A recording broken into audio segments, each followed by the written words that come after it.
मैं मैं आज आपको जो करवाऊंगा सबसे पहले वो है आइसोथर्मल्स। इस टॉपिक को कहा जाता है एंड्रयूज एक्सपेरिमेंट। क्यों? क्योंकि एंड्रयू ने परफॉर्म करा था। आइसोथर्मल और क्रिटिकल टेम्परेचर। मैं पहले एक क्वेश्चन पूछना चाहूंगा अपने बच्चों से। मेरे बेटा ये बताओ, कोई जानता हो तो कि गैस और वेपर में क्या डिफरेंस है? What is the difference between gas and vapour? Gas और वेपर में क्या डिफरेंस है, कोई बता सकता है? सर गैस तो सारी जो भी एयर वगैरह होती है वो सारी गैस होती है, और वेपर जो वाटर का भाप जो होती है वो। सिर्फ वाटर की? वेपर सिर्फ वाटर की होती है बेटा? मान लो नहीं सर, हमने, मतलब किसी भी लिक्विड की। तो ऐसे तो बेटा ऑक्सीजन भी लिक्विफाइड फॉर्म में मिलती है। लिक्विड ऑक्सीजन जिसे कहते हैं, लिक्विड कार्बन डाइऑक्साइड भी मिलती है, तो वो भी लिक्विड बन सकते हैं और गैसियस फेज में भी आ सकते हैं, तो उसे वेपर क्यों नहीं कहते? ये परेशान मत हो, यही चीज आज मैं क्लियर करने जा रहा हूं। ध्यान से सुनना। और ये टॉपिक पढ़ाने के बाद रिकॉर्डिंग ऑफ कर दूंगा और फिर मैं पढ़ाऊंगा प्रेशर टेम्परेचर फेजर डायग्राम, क्योंकि ऑलरेडी वो रिकॉर्डेड है, प्लेलिस्ट में ऐड कर दिया है। तो फिलहाल हमारा पहला टॉपिक है आइसोथर्मल्स।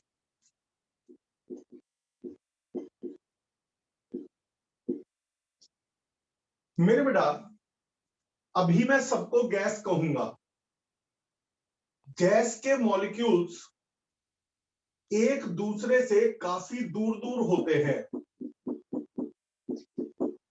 यदि इसे स्लोली दबाया जाए तो मॉलिक्यूल नजदीक आने लगते हैं, वॉल्यूम घटने लगता है। प्रेशर जब हम बढ़ाते हैं, दबाते हैं, तो वॉल्यूम कम होने लगता है, मॉलिक्यूल्स पास पास आने लगते हैं। और एक समय ऐसा आता है कि मॉलिक्यूल्स एक दूसरे से कनेक्ट हो जाते हैं, जुड़ जाते हैं, और तब बन जाता है वो लिक्विड। मॉलिक्यूल्स बॉन्ड बना लेते हैं। यहीं से शुरू होता है फेजर, ये हमारा आइसोथर्मल ग्राफ। एंड्रयू ने इसे परफॉर्म किया था। मैं कार्बन डाइऑक्साइड गैस के लिए ये ग्राफ बनाने जा रहा हूं, प्रेशर वॉल्यूम ग्राफ।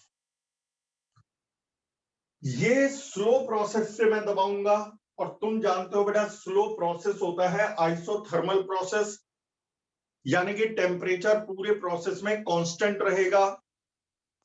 धीरे धीरे दबाया जाएगा, टेम्परेचर कांस्टेंट रहेगा। अब शुरू करते हैं। राइट जाने का मतलब है वॉल्यूम का बढ़ना, लेफ्ट जाने का मतलब है वॉल्यूम कम होना, अपवर्ड जाने का मतलब है प्रेशर बढ़ना, डाउनवर्ड जाने का मतलब है प्रेशर कम होना। जब इसे परफॉर्म किया गया तो पहला प्रैक्टिकल करते समय इसे 273 केल्विन पर रखा गया। टेम्परेचर था 273 केल्विन। प्रेशर को बढ़ाने लगे। जैसे जैसे प्रेशर बढ़ता गया वॉल्यूम कम होने लगा गैस का। वॉल्यूम कम होने लगा तो ग्राफ ऊपर उठने लगा। कई बच्चे कहते हैं क्यों? ग्राफ ऊपर बढ़ने का मतलब, ऊपर जाने का मतलब प्रेशर बढ़ रहा है, और ग्राफ लेफ्ट जा रहा है, लेफ्ट जाने का मतलब वॉल्यूम कम हो रहा है। तो ऊपर क्यों जा रहा है? क्योंकि प्रेशर बढ़ रहा है। और लेफ्ट क्यों जा रहा है? क्योंकि वॉल्यूम कम हो रहा है। तो ये मुझे बताता है कि volume is reducing, pressure is rising. मैंने प्रेशर और बढ़ाया तो ग्राफ यहां आ गया। प्रेशर और बढ़ाया तो ये इसका वॉल्यूम अचानक बहुत कम हो गया। क्यों वॉल्यूम कम हो गया? अब ये लिक्विड बन गया। लिक्विड बनने के बाद फिर मैंने प्रेशर बढ़ाया तो ग्राफ इस तरह से गया। कई बच्चे कहते हैं पहले ग्राफ का स्लोप कम था, अब स्लोप ज्यादा है, ऐसा क्यों? देख बेटा, ऐसा इसलिए, जरा इतने हिस्से को देखो। थोड़ा सा प्रेशर बढ़ाने पर वॉल्यूम काफी कम हो गया है, जरा सा प्रेशर बढ़ाने पर वॉल्यूम काफी कम हो गया है। गैस के अंदर यही होता है, हल्का सा प्रेशर बढ़ाते हैं वॉल्यूम बहुत कम हो जाता है। लेकिन यहां पर यदि मैं इस हिस्से को स्टडी करूं तो प्रेशर बहुत ज्यादा बढ़ गया है और वॉल्यूम में बहुत थोड़ी सी कमी आई है। प्रेशर बहुत ज्यादा राइज हो गया है, वॉल्यूम में बहुत हल्का सा रिडक्शन हुआ है। वो क्यों, समझ गए होंगे। अब ये लिक्विड बन चुका है और लिक्विड का वॉल्यूम बहुत ज्यादा रिड्यूस नहीं कर सकते। भाई मान लो 1 लीटर वाटर है, दबा करके हल्का सा वॉल्यूम कम कर दोगे, ऐसा तो है नहीं कि 1 लीटर वाटर को प्रेशर बढ़ा करके इतना सा बना दोगे, नहीं। तो ये यहां तक हो गया। अब पहले मैं यहां तक एक बार पूछूंगा, पहले ग्राफ का स्लोप कम था और अब ग्राफ का स्लोप ज्यादा है, क्यों?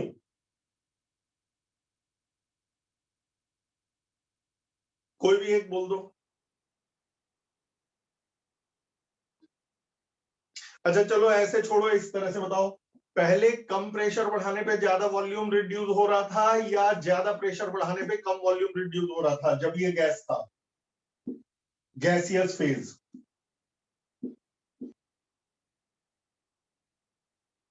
अरे बोलो, नहीं तो नाम लेके पूछना पड़ेगा। आ रहा हूं मैं।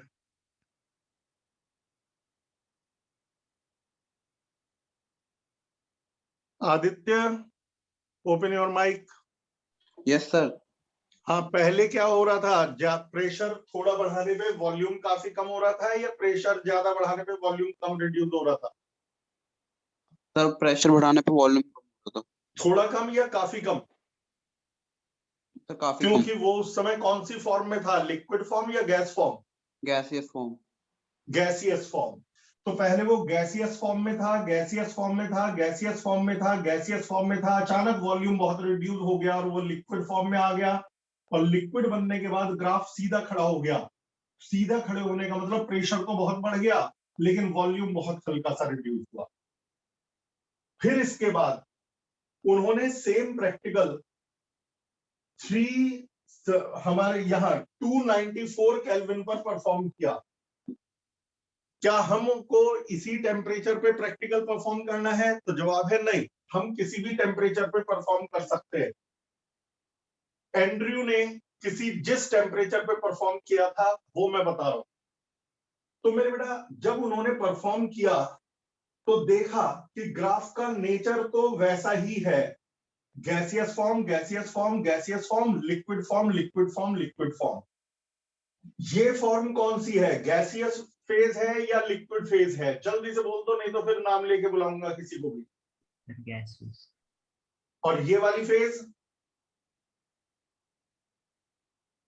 गैसियस या लिक्विड? लिक्विड। और ये वाली फेज इसे कहते हैं कॉमन फेज, थोड़ी गैस थोड़ा लिक्विड। यहां पे सारी गैस, यहां पर 80% गैस 20% लिक्विड, यहां पर 50% गैस 50% लिक्विड। आगे बढ़ गए तो 80% लिक्विड 20% गैस और यहां 100% गैसियस फॉर्म। इसे बोलते हैं कॉमन फेज। कॉमन फेज का मतलब लिक्विड भी है गैस भी है। तो उन्होंने देखा कि हायर टेम्परेचर पे कॉमन फेज थोड़ी कम देर रही, कम हो गई, कॉमन फेज की लाइन थोड़ी रह गई कि या तो गैस है और बहुत ही जल्दी लिक्विफाई हो गया, गैसियस फेज से लिक्विड फेज में वो तुरंत ही चला गया बहुत जल्दी। फिर उन्होंने यही प्रैक्टिकल एक खास टेम्परेचर 304 केल्विन या 31 डिग्री सेल्सियस, और यदि मैं बिल्कुल ही एक्यूरेट बताऊं तो 30.98 डिग्री सेल्सियस पर परफॉर्म किया। 30.98 डिग्री सेल्सियस पे परफॉर्म किया। उन्होंने देखा कि ये गैस है, गैस है, गैस है, गैसियस फेज है, अचानक लिक्विड बन गया, कॉमन फेज बिल्कुल गायब हो गई। यानी जब मैं दबा रहा हूं, प्रेशर बढ़ा रहा हूं, गैस गैस गैस, धड़ाक से लिक्विड, कॉमन आया ही नहीं, कॉमन फेज आई ही नहीं। इस टेम्परेचर को नाम दिया गया क्रिटिकल टेम्परेचर, 30.98 डिग्री सेल्सियस। या 31 डिग्री सेल्सियस या 304 केल्विन, इसके ऊपर जब उन्होंने ग्राफ प्लॉट किया है तो मान लो बेटा उन्होंने इसे 323 केल्विन पर प्लॉट किया, तो अब वो प्रेशर बढ़ाते रहे बढ़ाते रहे बढ़ाते रहे, वो लिक्विड बनने को राजी नहीं। क्रिटिकल टेम्परेचर से ऊपर कितना भी प्रेशर बढ़ा लो वो लिक्विड नहीं बनेगी। क्रिटिकल टेम्परेचर से नीचे के टेम्परेचर पे प्रेशर बढ़ाओ लिक्विड बन जाएगा। क्रिटिकल टेम्परेचर से ऊपर प्रेशर बढ़ाओ लिक्विड नहीं बनेगा। क्रिटिकल टेम्परेचर पे कॉमन फेज भी नहीं आती, क्रिटिकल से नीचे कॉमन फेज भी रहती है। ठीक है बेटा, तो ये हमारा कार्बन डाइऑक्साइड का है। अलग अलग गैसों में अलग अलग कॉमन वो क्रिटिकल टेम्परेचर होते हैं, तो ये डिजिट याद रखना कि ये कार्बन डाइऑक्साइड के लिए है। डिफरेंट गैसेस लोगे डिफरेंट क्रिटिकल टेम्परेचर्स होंगे, लेकिन आप बस एक याद कर लो कार्बन डाइऑक्साइड का और उसे तैयार कर लो। ये आ गया। तो क्रिटिकल टेम्परेचर से नीचे यदि टेम्परेचर है तो प्रेशर बढ़ाओ तो वो लिक्विड बन जाएगा। क्रिटिकल टेम्परेचर से ज्यादा टेम्परेचर है तो प्रेशर बढ़ाओ तो लिक्विड नहीं बनेगा। कई बच्चे कहते हैं ऐसा क्या होता है क्रिटिकल टेम्परेचर से ज्यादा टेम्परेचर होने पर। हम जानते हैं टेम्परेचर ज्यादा होता है तो मॉलिक्यूल की वेलोसिटी फास्ट हो जाती है, काइनेटिक एनर्जी बढ़ जाती है। क्रिटिकल टेम्परेचर से ज्यादा टेम्परेचर होने पर मेरे बेटा, क्रिटिकल टेम्परेचर से ज्यादा टेम्परेचर होने पर मॉलिक्यूल की काइनेटिक एनर्जी, मॉलिक्यूल की वेलोसिटी इतनी ज्यादा होती है कि वो किसी से बॉन्ड नहीं बना पाते, और जब मॉलिक्यूल्स बॉन्ड नहीं बना पाते तो लिक्विड नहीं बन पाता। क्रिटिकल टेम्परेचर से कम टेम्परेचर पे वेलोसिटी कम होती है, जब वो एक दूसरे के पास से गुजरते हैं तो वो आपस में बॉन्ड बना के जुड़ जाते हैं और लिक्विड बन सकता है। तो बताओ क्रिटिकल टेम्परेचर से ज्यादा टेम्परेचर पर यदि प्रेशर बढ़ाऊंगा तो लिक्विड बनेगा या नहीं? यस या नो?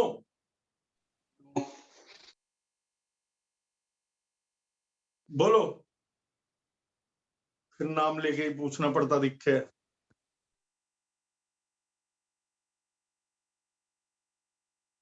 अमन? Yes, sir. हाँ बताओ, क्रिटिकल टेम्परेचर से ऊपर यदि मैं टेम्परेचर बढ़ा देता हूं तो प्रेशर बढ़ाने पर लिक्विड बनेगा या नहीं? नहीं। और क्रिटिकल से नीचे? यस। लिक्विड बने। क्या हर गैस का क्रिटिकल टेम्परेचर सेम है? नो। बस यही अंतर है गैस और वेपर में। क्रिटिकल टेम्परेचर से ऊपर किसी भी सब्सटेंस को गैस कहा जाता है और क्रिटिकल टेम्परेचर से नीचे उसी को वेपर्स कहा जाता है। वेपर वो है जिन्हें प्रेशर बढ़ा के लिक्विड बनाया जा सके, और गैस वो है जिसे प्रेशर बढ़ा के लिक्विड ना बनाया जा सके। अब रूम टेम्परेचर है 30 डिग्री सेल्सियस या 35 डिग्री सेल्सियस, 35 डिग्री सेल्सियस, तो मैं कार्बन डाइऑक्साइड को गैस बोलूंगा, क्योंकि रूम टेम्परेचर यदि 35 है तो क्रिटिकल टेम्परेचर से ज्यादा है, और यदि क्रिटिकल से ज्यादा है तो मैं कितना भी प्रेशर बढ़ा लूं कार्बन डाइऑक्साइड लिक्विड नहीं बनेगा, और क्योंकि वो लिक्विड नहीं बनेगा तो वो गैस कहलाएगा। लेकिन जब हमारा रूम टेम्परेचर 20 डिग्री सेल्सियस है, 25 डिग्री सेल्सियस है, तो कार्बन डाइऑक्साइड को रूल के हिसाब से गैस नहीं कह सकते। तब कार्बन डाइऑक्साइड को रूल के हिसाब से वेपर कहा जाएगा, क्योंकि 20 या 25 डिग्री क्रिटिकल टेम्परेचर से कम है, 31 डिग्री से कम है। और तब यदि मैं कार्बन डाइऑक्साइड पे प्रेशर बढ़ाऊंगा तो कार्बन डाइऑक्साइड लिक्विड फॉर्म में आ जाएगा। यदि कोई गैसियस फेज से प्रेशर बढ़ाने पर गैसियस फेज से लिक्विड में कन्वर्ट हो सकता है, तो वो वेपर है, और यदि प्रेशर बढ़ाने पर वो लिक्विड फेज में कन्वर्ट नहीं हो सकता है तो वो गैस है। यानी कार्बन डाइऑक्साइड गैस भी है, कार्बन डाइऑक्साइड वेपर भी है।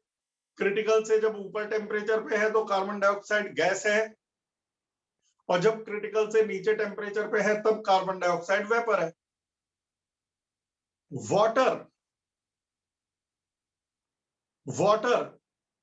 वेपर क्यों कहलाते हैं? क्योंकि यदि मैं प्रेशर बढ़ाऊंगा तो वाटर लिक्विफाई हो जाएगा। ऑक्सीजन गैस क्यों कहलाता है? क्योंकि ऑक्सीजन को यदि मैं कंप्रेस करूंगा तो वो लिक्विफाई नहीं होगा। तो आई थिंक आप अच्छी तरह से समझ गए होंगे गैस और वेपर में डिफरेंस क्या होता है।